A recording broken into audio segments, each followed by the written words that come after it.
What's up, guys? John Bird III here. We're back again for another video. And in today's video, we're going to do a recap of my Fishermen District Championship, the 2-day tournament that we had on Lake Greenwood. Now, typically, this video comes out after the end of the tournament. But if you missed my last video, you need to go check it out. We had the flipping master, Greg Hackney, in the studio talking all things flipping, how he picks his rods and everything. So if you missed the flipping masterclass video with Greg Hackney, make sure you go and watch this video. So today we're going to dive into my setups, the baits that I use. You'll see some fish catches in this video. But before we dive into all of that, if you're new to the channel, make sure you hit that like and subscribe button. Also hit that notification bell. That way you'll be notified whenever a new video drops and hits the channel.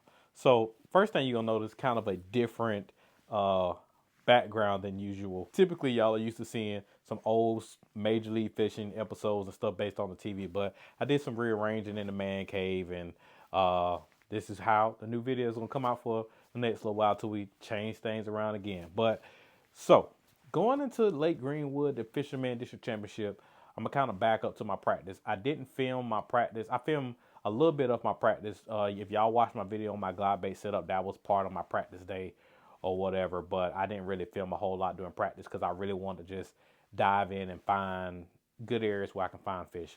And practice was very tough, if I had to be honest. One day I caught 20 something fish on a minnow, and I was just like, this is unreal, because I don't throw a minnow a whole lot.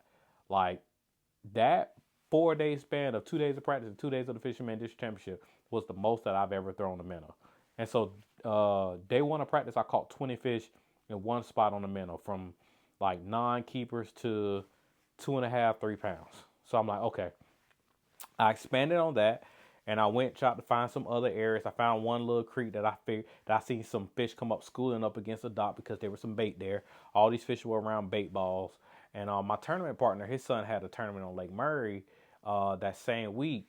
And what happened was, the week before, and what happened was they were catching fish out of bait balls, and they were throwing a minnow in there. And I was like, well, maybe that might work here. I wasn't sure. I never had a lot of previous history to Greenwood. I did pre-practice about a month and a half earlier, but I mean, nothing to write home about. I think we caught 2 small spots. So day one of the tournament starts off.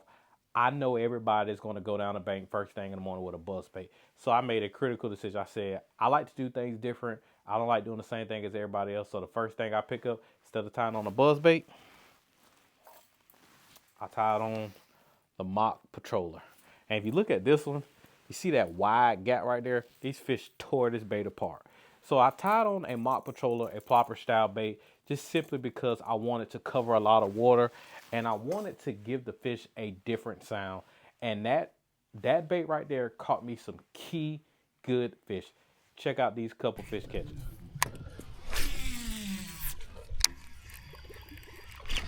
Got him.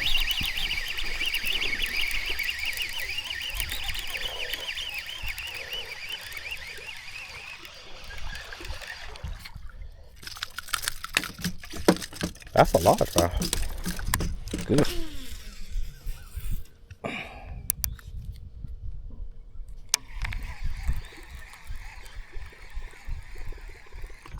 Oh, good Lord.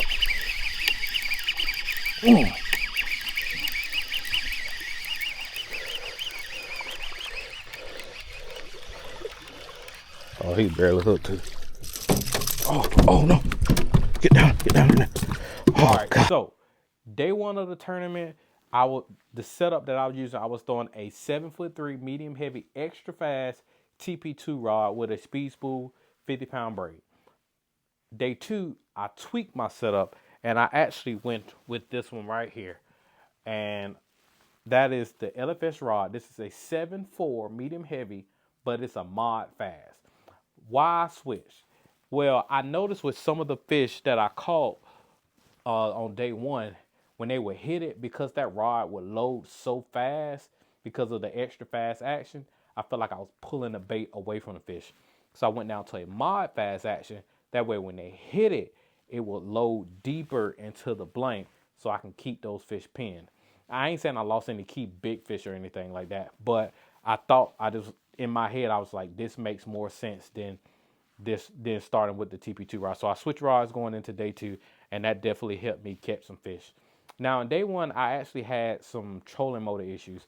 My trolling motor stopped working for 2 hours. And shout out to Chris Gramlin. Chris Gramlin got me squared away at the end of day 1 in the parking lot. We got the trolling motor fixed away. He actually is an authorized Minn Kota, I guess what you want to call a serviceman. So he can go in there and fix them on Makotas and stuff like that. Have warranty. Probably if you got warranty issues, he can warranty and fix your trolling motor and stuff like that. So shout out to Chris Gramlin. I really appreciate that. But that killed a good bit of my day. So I ran to the other area where I found some fish blowing up against a dock. Didn't get no bites there. Ran back to my first start spot where I caught 20 fish on day 1. And that's pretty much where I stayed, because I consistently knew that there were fish in that area, but I didn't know what kind of size was there. So after the morning bite was over with, I caught some fish on, like I said, on the plopper. Once the morning bite was over with, then it was like, okay, how else can I catch these fish? I knew I needed to pick up a minnow. So there were 2 minnows in particular that I caught fish on. The main minnow that I caught fish on was this one right here, the mock schooler in that sexy shad 2.0. I think that's the name of the color. It's a cool little bait, and it's interesting because I knew, I was like, all right, I want to throw something different. So another bait that I threw, one of my other minnows, was this one right here, Strike King Baby Z2. And I'm not going to go in depth with the head. So I had 2 rigged up. And I'm going to tell you why. 2 different minnows, 2 different jig head sizes. So on the Z2, I had a 3/16 ounce jig head. Lighter weight, and it was actually the Range Roller head.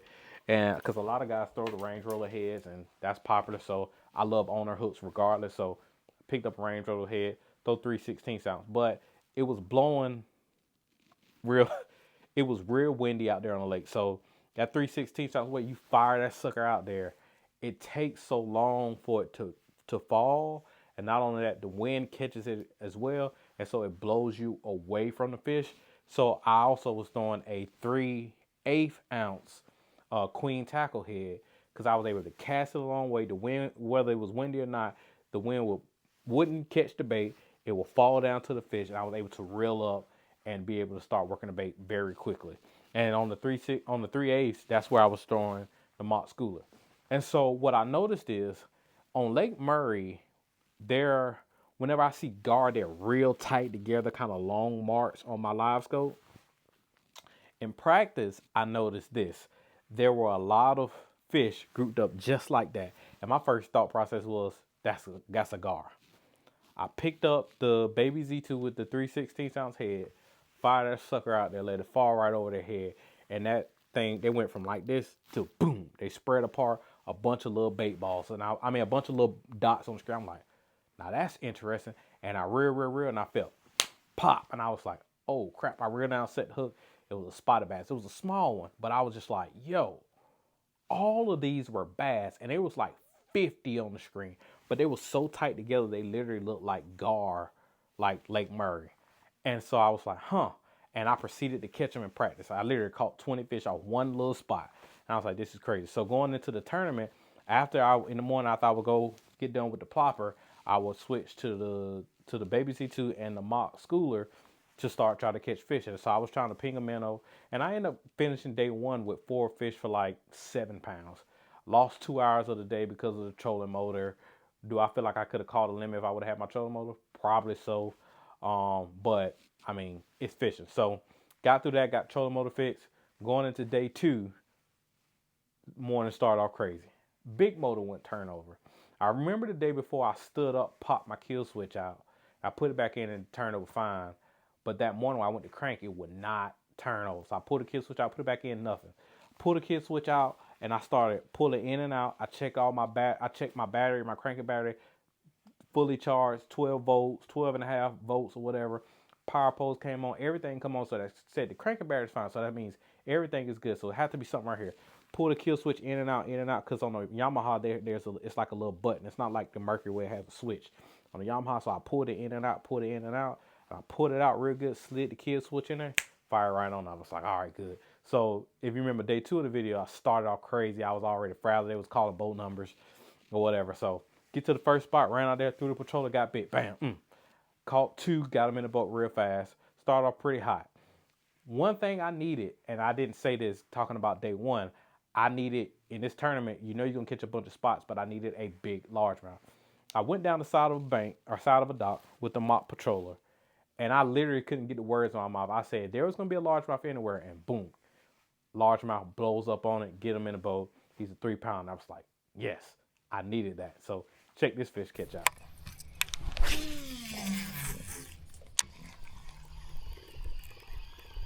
Yeah, there was a largemouth. This is the ideal. Good Lord. Good Lord.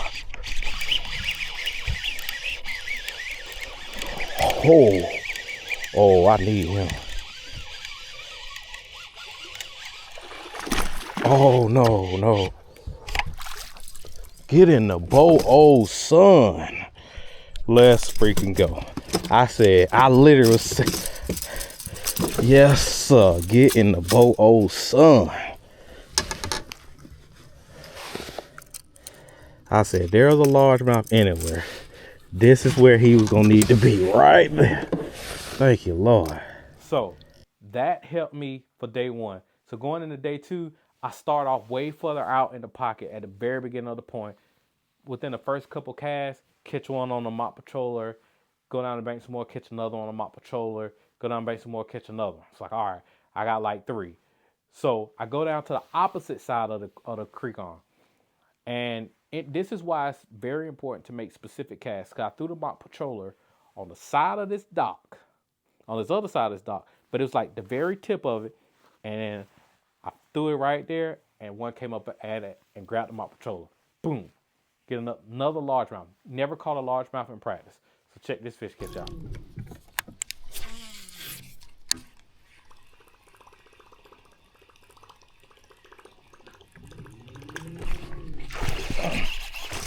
Oh, largemouth.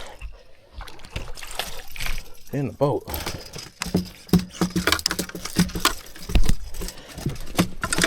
So for me, that fish was crucial as well because it's another largemouth. The largemouth are bigger than the spots on Lake Greenwood. So if you can ever catch largemouth, that's always going to help your bag. So now I got 4. I got a couple spots and I got a largemouth. So it's like, all right. So I go down the bank, nothing. Sun gets up. All right. I run to one little creek, never been to, nothing. Ran back to where I was catching them. Caught like 20 small non-keeper spots. Like 10 to 12 inch spots. And it was 14 inch size limit. Caught a bunch of non-keepers. All right. Finally catch my 5th keeper. And I catch all those ones, those non-keepers on the minnow. Finally catch another keeper on the minnow. Didn't have the camera on, nothing. I was like, great. Now I got 5. Now I just got to go head hunting. So the day goes on, ran to this other arm, talked to these 2 young boys that was having boat issues. Their cranking barrier wouldn't crank. I jumped them off, got them back on the water, fished there, didn't catch nothing, ran somewhere else, didn't catch nothing. So I get off the phone. I was talking to my tournament partner. He was just checking in to see how the day was going because his son had a tournament on Murray. And I was just like, man, no, on Santee. And I was like, man, I got 5, but I ain't got no size to them. So I decided, I said, I'm going to run to this area right here. I looked on my map. There's a bunch there were like 3 points really close together. So there was 3 points. There were a big long ditch that ran between the 2 points and they go way back. But the tips of the points were close together. Ran to one, didn't see one. Ran to the second one, didn't see one. Ran over to the 3rd bank and I see a bunch of them right there. Fire in there. Boom. I catch a good one. Check this fish catch out.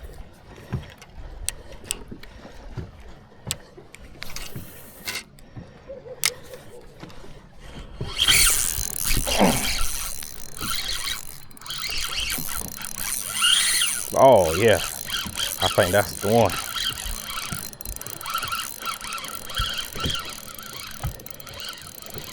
I haven't seen him yet.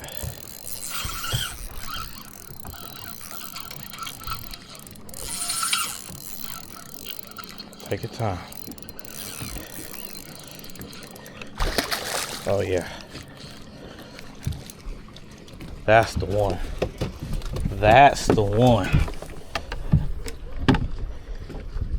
And look at this. Look at this. Can y'all see that?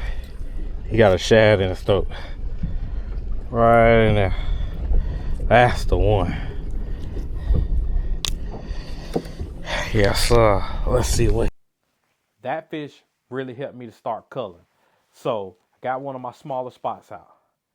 Then go out there, catch another one, decent sized one. Then I catch this other good one. Fire out there, reel up, because my 3/8 ounce weight, it falls so fast. I wish I had quarters and I didn't have 1/4 ounce heads. So I wish I had 1/4 ounce heads because it would have fell a little bit slower. But when you fire that 3/8 ounce head, it drops so fast. So I'm having to reel up real fast. And I reeled up real fast and I, boom, catch another one. It's another good one. Just the one that I needed. Check out this fish catch.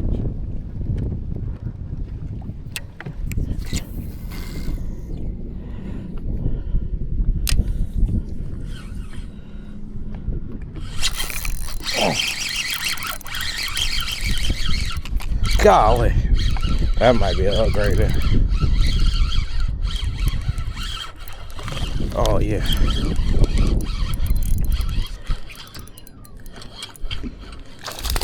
Oh, yeah.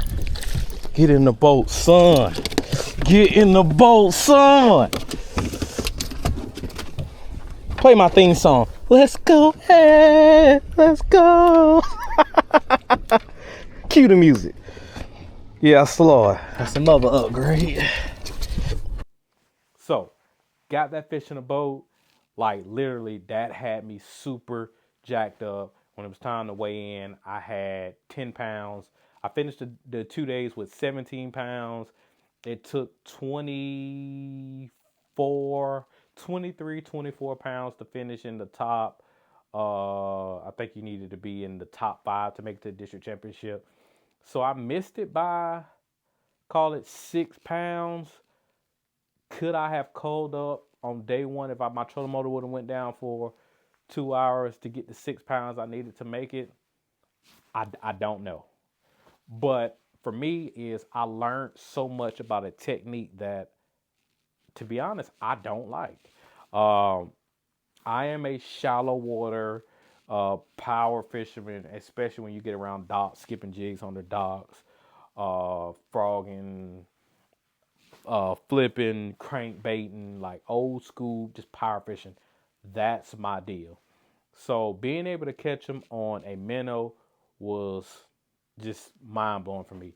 So I had 2 setups. So the first setup that I was throwing a lighter minnow with the Baby Z2 on was this Custom Pro. It's an older rod. So this is a 611 medium.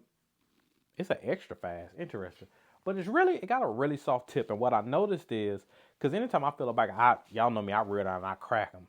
Well, what I noticed was when I would feel the bite and I feel the tip low, that's when I would just kind of reel into them and then kind of just up, like kind of set the hook just up. And that's how I was able to catch them on this particular setup. I really enjoy fishing with this rod. It feels great in hand, and it was just, I was able to detect those very subtle bites. And that's what you need. You need a rod that you can catch, that you can feel those very subtle bites and be able to get those fish in the boat. Another rod that I was using a sample rod that I have. It was a 7 foot. It's labeled a 7 foot.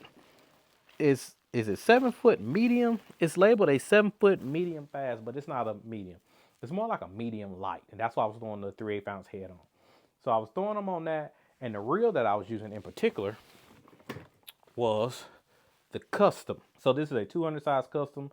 Great reel, great price point, and y'all know for me, it doesn't take a whole lot for me to be blown away when it comes to spinning reels because I'm not the spinning reel guru. But on the other one, I forgot to mention I had a custom light on there, custom light 200. I'm a 200 size guy, unless I had like a 300 KVD shallow spool. I do have one of those. I wasn't using that, but that's another good one because I just like shallow spool option. But those were my setups. So again, I caught the plopper on the LFS rod. That was the main rod because of that was a key pivotal point that I feel like maybe that would have caught me an extra fish had I would have been using that rod on day one. But I made that tweak. So anytime you're on the water, it's always good to make adjustments. B-Lat always talks about adversity on the pond. Like fishing and tournament fishing is stressful. And when you have those things going on in the water, like it just takes things to a whole nother level. But you got to be able to fish through them, stay positive, and just remember at the end of the day, it's just fishing and we are here having fun, enjoying a sport that God has given to us, and being able to fishing just gives us the opportunity to be able to share the gospel with other people. So I had fun this whole entire tournament. I learned a lot about myself. I learned a lot about a particular technique that I'm not a fan of, as I mentioned earlier. But in order for you to grow as a fisherman, you got to be able to advance. So am I gonna always have a minnow rigged up? I think it's gonna be late dependent. I probably won't have a minnow on Murray a whole lot. But if I go to a spotted bass lake, I'm actually prepping to go to Clark's Hill. So y'all may see a tournament video for that.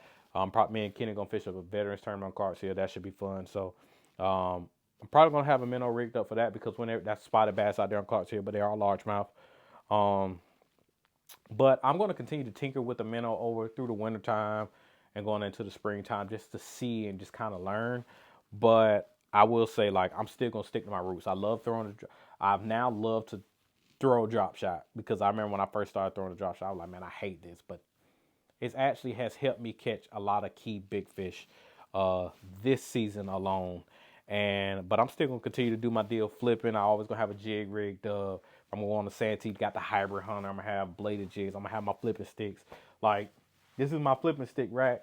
I got some missing because I got them rigged up over here, but I literally got 16 flipping sticks, like from a 6'9" heavy all the way up to and I got a couple back there, up into a 711. It's not an extra heavy, a 711 heavy. So got a bunch of flipping sticks. I love to flip. That's just my way to catch them.